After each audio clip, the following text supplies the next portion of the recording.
Hello everyone, how are you? It's good to see you back again. We are now in week 7 and for English 4 for Diploma 3, KU32201, and we are now on a week before our midterm exam. Okay, so as I have mentioned to you from the last video, for this week we are still going to discuss about the research proposal. So for this video, the objective is for you to be able to identify the whole process of writing the research proposal, and also in this video I'm going to explain about the test for your midterm exam. Okay, so let us check the material for this video. Alright, as you can see over here, so the agenda is about commonly used tenses. So as I've mentioned to you in our practicum last week, there is one more tense that is not mentioned there, and we're going to talk about it in this video. And then we will also talk about the continuation of proposal writing, and then we will also share the information about the midterm exam tests. Okay, so let's check the first one, the commonly used tenses. So very quickly, we'll have a review on the meeting last week. So last week we were talking about the three commonly used tenses, which are the present tense as a default tense, okay, and then past tense and present perfect tense. And I have mentioned to you that past tense and present perfect tense have slightly different use in the writing. When you're talking about something that is general and there's no specific time signal mentioned in the paper, then you can use present perfect tense. However, if it is in the past tense but there is a specific time signal over there, then you use past tense. Okay, so that's the difference between the use of past tense and present perfect tense in the writing of in academic writing. Yeah, and while present tense is a default tense for explaining about what is happening in your paper. Yeah, so that's the review from last week, and then we also talk about the research question, and then the objective, and then also the scope of the analysis, okay, or the scope of the study. Okay, so for this one, very quickly, I want you to post your response towards what is actually you put in your research question, and what is actually the objective, because we already talked about the relationship between a research question and the objective. Therefore, I want you to post your answer, post your research question and the objective in the YouTube comment, and then later in our practicum session we're going to have a look at these answers. Okay, so that will be a quick review from last week's material, everyone. Now we will talk about the material for this week. Okay, so yeah, this one is just a quick review.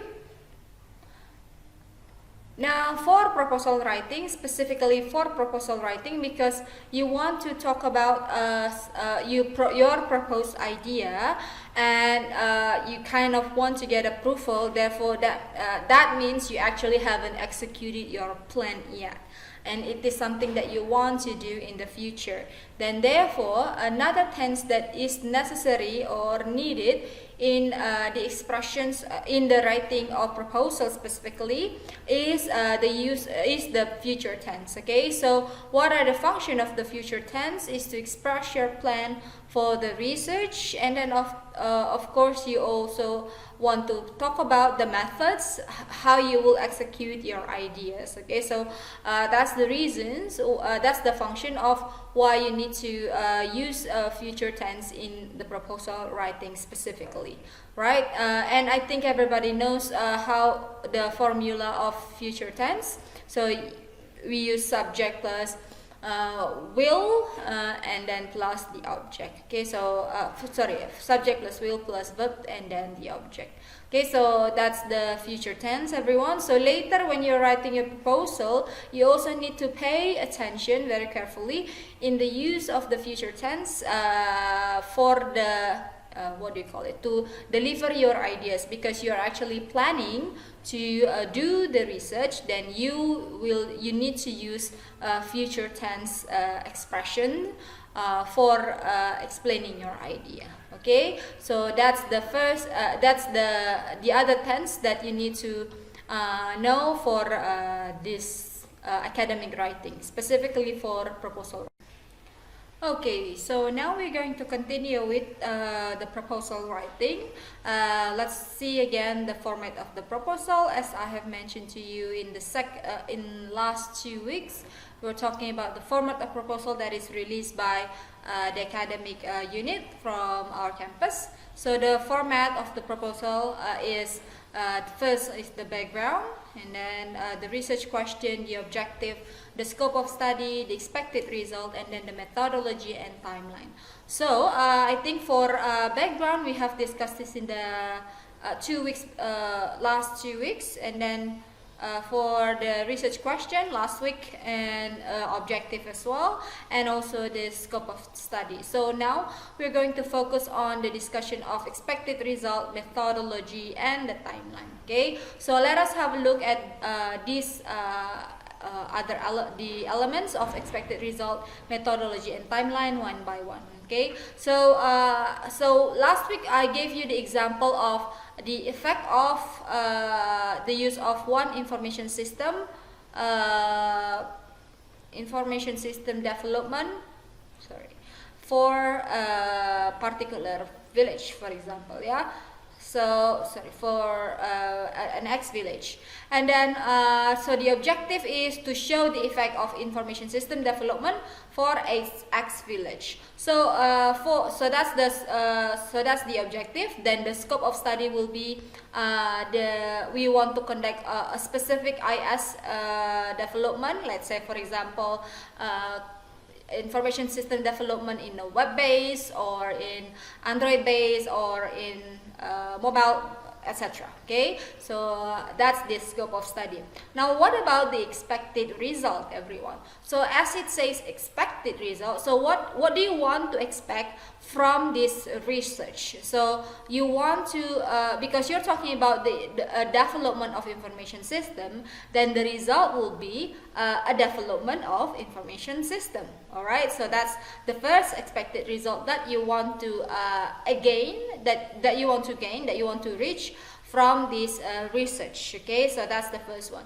And then the second one, you can also talk about you want to show the result of you want to show the effect of information system development for the villagers, whether it's actually good or not good, or not too good, or actually bad for the villager. Okay, so that is something that you want to explain in the expected results section. Okay, so what you want to come up with, what is the ending that you can kind of predict after you do this research. Okay, so that's the expected result.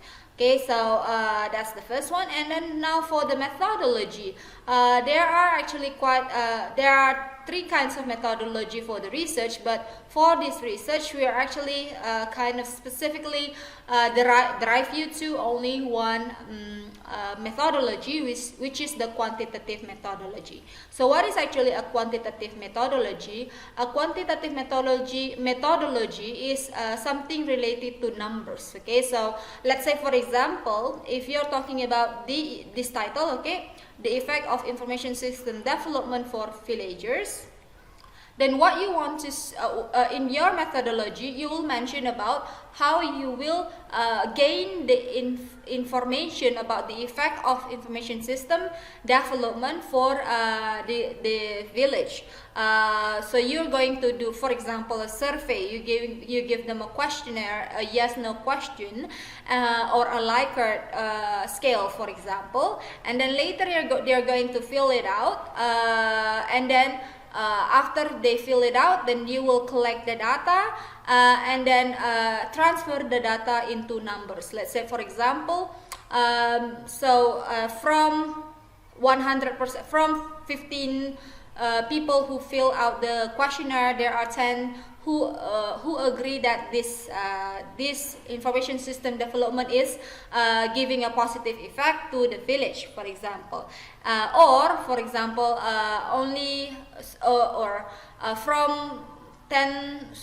from 50 villagers who have filled out the questionnaire, they are I don't know, half of the villagers still don't know how to use the information system that I have developed for their village, for example. Okay, so that's actually quite the methodology that you want to explain later in your proposal. But obviously, the one that I just mentioned is actually that's actually the result. Okay, so the methodology is something that you want, the way to collect the data, so something like that. So whether you want to use survey, whether you want to use the questionnaire, and something like that. Okay, so this specifically for this proposal, for the tiga proposal writing and research writing later, the methodology that is used is quantitative research. Okay, so quantitative, something that deals with numbers, quantitative methodology. Okay, so that's for the methodology, everyone. Now for the timeline, I think everybody knows what a timeline is. So a timeline is the plan when you want to do or execute your research. For example, the first week I'm going to make the literature review. The second week I'm going to make the instrument for my data collection, and then week 3 I'm going to collect the data. Week 4 I'm going to interpret the data, and then after that, week 5 I'm going to write down the whole proposal, the whole research report, for example. Okay, so those are the example of timeline. If it is possible, make it into a table, and make color code the activity based on the timeline, but based on the time that you decide. Okay, so that's the example of the use of the writing of proposal.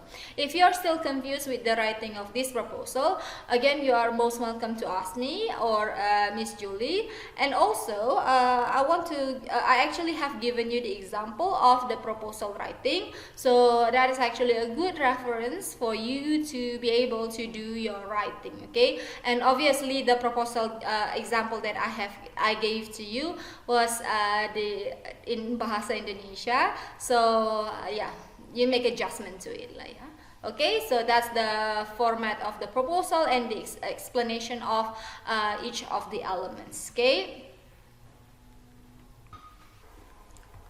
Okay, so now I'm going to talk about the midterm exam test that we will do next week.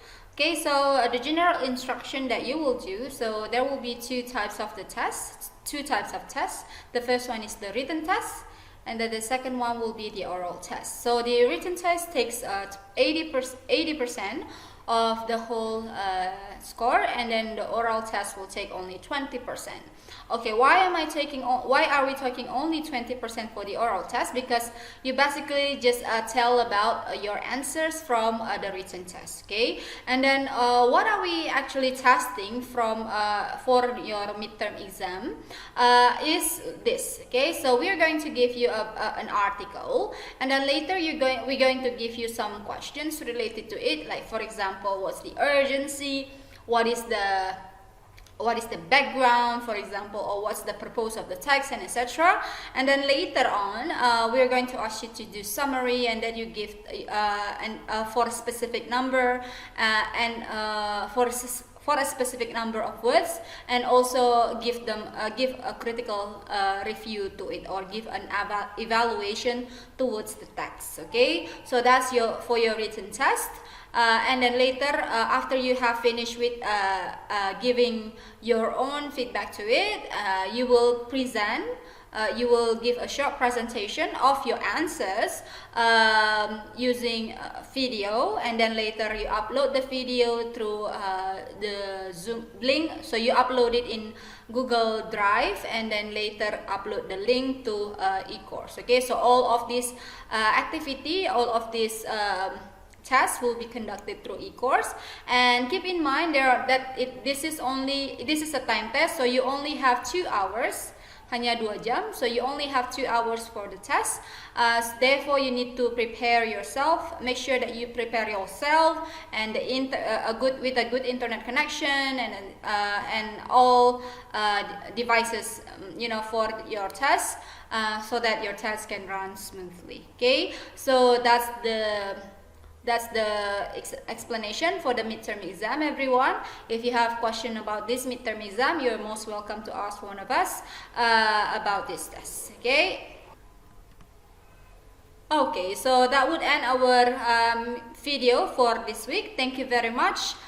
Keep calm and study for UTS. Good luck. I hope you get the best for your midterm exam.